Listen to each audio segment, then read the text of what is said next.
ہفتے میں ایک بار ناخن کا کاٹنا افضل اور بہتر ہے، اور مسنون دن جو ناخن کاٹنے کا ہے وہ شب جمعہ سے لے کے یعنی کہ تھرسڈے کی مغرب سے لے کے جمعرات کی مغرب سے لے کے جمعے کی مغرب تک، اس ٹائم میں کسی وقت ناخن کاٹنا یہ مسنون ہے۔ جمعہ کی نماز پہ جانے سے پہلے جب بندہ اس کے لیے غسل لے اس وقت کاٹ لینا سب سے بہتر ہے۔ اگر آپ ہر ہفتے نہیں کاٹ سکتے تو 15 دن میں ایک دفعہ کاٹ لیں، اور اگر 15 دن میں بھی نہیں کاٹتے تو اس کو 40 دن سے زیادہ نہیں بڑھانا چاہیے۔ 40 دن سے زیادہ تاخیر کرنا یہ مکروہ ہے۔ ناخن کلپر سے بھی کاٹے جا سکتے ہیں، ناخن نیل کٹر سے بھی کاٹے جا سکتے ہیں، لیکن ناخن دانتوں سے نہیں کاٹے جا سکتے۔ دانت سے کاٹنا یہ مکروہ ہے۔ جو کچھ لوگوں کو ناخن کھانے کی عادت ہوتی ہے، یہ ناخن کھانے کی عادت پرسنل بھی انہیلدی ہے اور یہ شریعت کے بھی خلاف ورزی ہے۔ تو ناخنوں کو یا تو کلپر سے کاٹیں یا آپ ان کو نیل کٹر سے کاٹیں۔ ناخن کاٹنے سے پہلے ہاتھوں کو دھو لینا، پاؤں کو دھو لینا یہ بھی مسنون ہے۔ اس کو سمجھ میں بھی آتی ہے بات، کیونکہ اس سے ناخن نرم ہو جاتے ہیں اور اس کے بعد کاٹنا ان کو آسان ہو جاتا ہے۔ ناخن کاٹنے کے بعد بھی ہاتھ پاؤں دھو لینے چاہیے۔ ناخن کاٹتے وقت اس بات کا خیال رکھنا چاہیے کہ جب آپ ناخن کاٹ رہے ہوں تو ناخن اڑ کے بارش نہ ہو رہی ہو۔ یہ ایک اکثر چیز ہوتی ہے کہ بندہ ناخن کاٹتے ہوئے ٹک ٹک ٹک بس میری ذمہ داری پوری ہو گئی، ناخن اب چاہے جہاں مرضی گرتے رہیں، لوگوں کے پاؤں کے نیچے آئیں، کچھ ہو۔ ناخنوں کی بارش نہیں کرنی ہوتی۔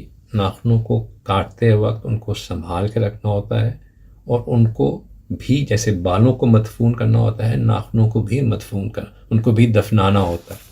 دفنا نہیں سکتے تو کم از کم ان کو ایک لفافے میں بند کر کے اپنے گاربیج کا حصہ بنا دیں تاکہ وہ اس کے ساتھ لینڈ فل میں چلے جائیں، لیکن ان کو پانی میں مت بہائیں اور ان کو زمین پہ دوسروں کے پاؤں کے اندر رلنے کے لیے مت چھوڑ دیں۔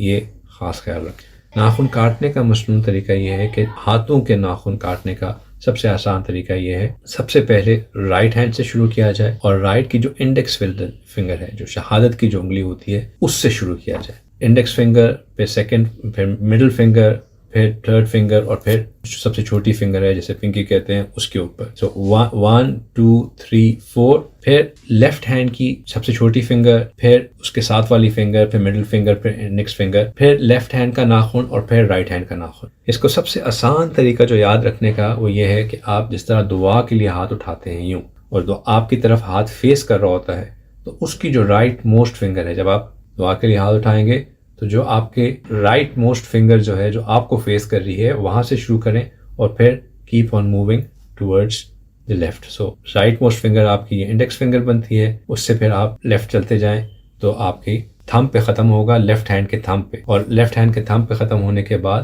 پھر آپ رائٹ تھم کو۔ تو یہ ہاتھ کے ناخن کاٹنے کی سنت مبارکہ یہ ہے۔ لیفٹ پاؤں کے ناخن کاٹنے کی سنت مبارکہ یہ ہے کہ دونوں پاؤں کو بالکل ساتھ کر لیں، سب سے چھوٹی انگلی رائٹ فٹ کی سب سے چھوٹی انگلی سے شروع کریں، اور پھر کاٹتے کاٹتے لیفٹ فٹ کی سب سے چھوٹی انگلی تک آ جائیں۔ حالت جنابت میں بھی ناخن کاٹنا مکروہ ہے، لہٰذا اگر حالت جنابت ہو تو اس میں بھی ناخن مکروہ ہے، ان میں بھی ناخن نہیں کاٹنے چاہیے۔